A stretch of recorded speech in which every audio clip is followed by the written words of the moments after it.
Mini Arko Minawi is the governor of the Darfur region and the leader of the Sudanese Liberation Army. He joins us now from Port Sudan.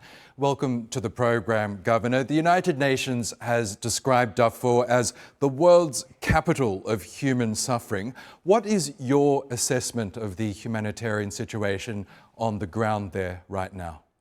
Thank you very much. Thank you for every audience. This a very critical time. It is really the time should not be repeat again, because the word said before, never again, since 1994. But unfortunately, this is going repeatedly in Africa in many times and also in the different manner. Especially what happened in Fasher, it was a really brutality and massacre that is committed by the RSF, the Janjaweed. This same Janjaweed committed the genocide in 2003 in Darfur. And now in Al-Bashir, they just, discriminated the people as the tribe and ethnicity group, and also they committed the ethnic cleansing and genocide. More than 2,000 people or 20,000 people has been killed, and also, has been miss. Many of them, we never know where they are, and the families now, they are scattered in different areas, and there's small children also, they are now running without shelter, without the people who should be responsible for them. And this is a really massacre, and really also this is ethnic cleansing and genocide. We have to give the right name to what happened exactly. So before this time, we appeal and also we alarm in many times that this should not happen, but international community was complicit. So many countries, so many organizations, they stood beside the RSF, and the Emirat was funding. Emirat also has given every access and every necessary that this genocide has been happened by exactly the Emirat's resource. And that's why international community now, it is a responsibility to move according of the international criminal law, according of the ICC, according of the human rights laws, and all this, I believe, I trust that the international community will be imposed to move forward to catch or to support the team from the ICC to make a really unright and also, firm and quick, verification in order to face those criminals to the ICC criminal court. Governor, the United Arab Emirates has denied that it's funding the paramilitary rapid support forces. You just mentioned that you believe the UAE is in fact supporting the RSF. Do you have solid evidence on the ground in Darfur showing that the UAE is very much supporting the RSF, either materially, logistically, or even with weaponry? Actually, nothing called RSF without United Arab Emirates. And this is very well documented, and it is obvious. Everybody knows, and international community knows, and all the documents now on the tables of the UN Security Council since 2 years ago, and everything is documented. And UAE cannot deny that one at all. The RSF, as the militias, family militias, as ethnic militias, these are the notorious militias everybody knows since 2003. And these groups, they are not really the people that, they never been educated as the people, they never been the human beings as the community. They are just, evils of the crimes and so on.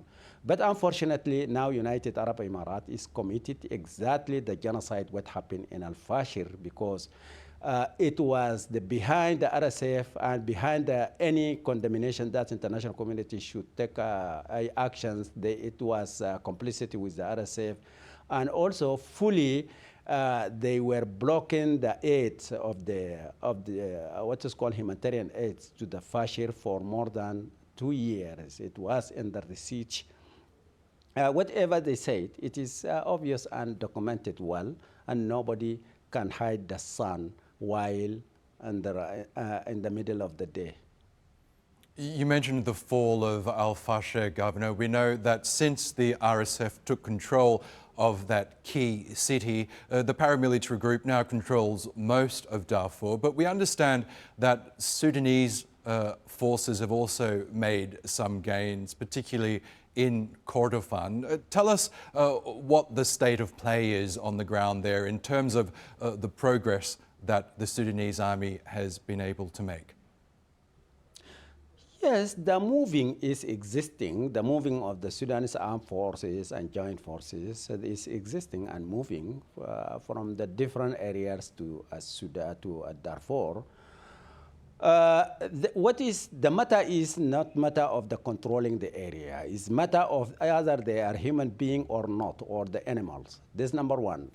Other question is, are they capable to make a government? No. Under the law of the human right law, under the all the human body or the community, they have a law according of the human, human rights, according of the international laws. They are not at all eligible to be governing anywhere, not at Fasher, not at Darfur, even 1 kilometer. They never be eligible to have or to make that kind of the government. And that is why it is not the matter of the controlling area, but it is the matter of either they are human being or they are just animals. Governor, you mentioned the role of the international community. We know many people in Darfur feel abandoned by world powers right now. What concrete action would you like to see from the international community to stop the horrible violence that's happening in your region?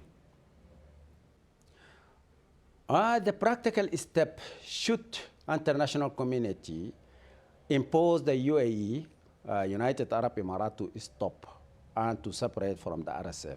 That's number one. Number two, RSF must, all the mercenaries, those in Sudan, they must walk out from Sudan.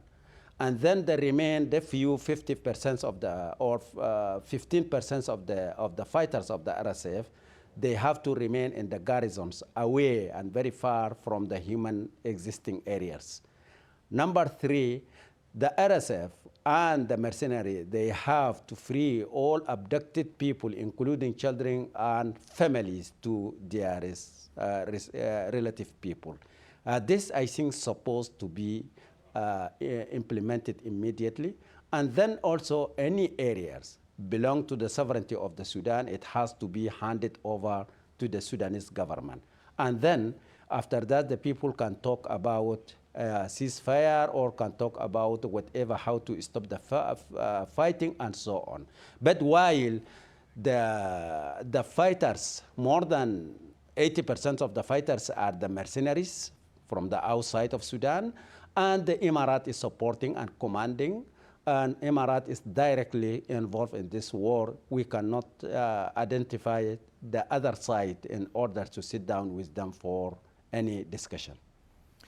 Governor, you touched on this point earlier, but what's happening now is, in a sense, deja vu. We're seeing history repeat itself.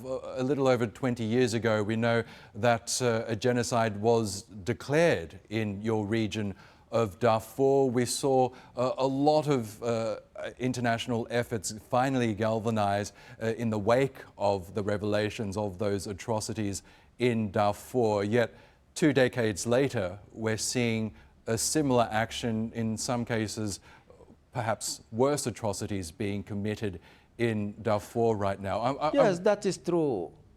Yes, I just want to get your, Even I guess, your feeling. Genocide. Yes, please continue, Governor. Yeah.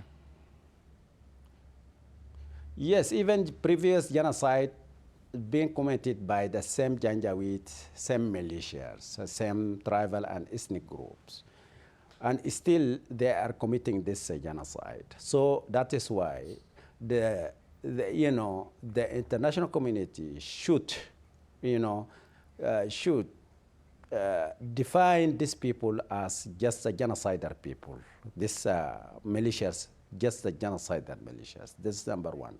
Number two, there is no way or no any options to the people of Sudan, especially Darfur people. They have to resist from what is happening and what will going to happen, because they are going to democratically, they are going to change the community from the indigenous groups, those has been born in Darfur, to the other groups they are bringing from different countries and different outsiders. So what should happen? International community should implement the law that everybody has been accepted after the Second World War. In the United Nations, when established, there is a lot of provision that's happening, and those provisions should be implemented. Mini Arko Minawi, Governor of the Darfur region, thank you very much again for joining us on TRT World. Thank you very much.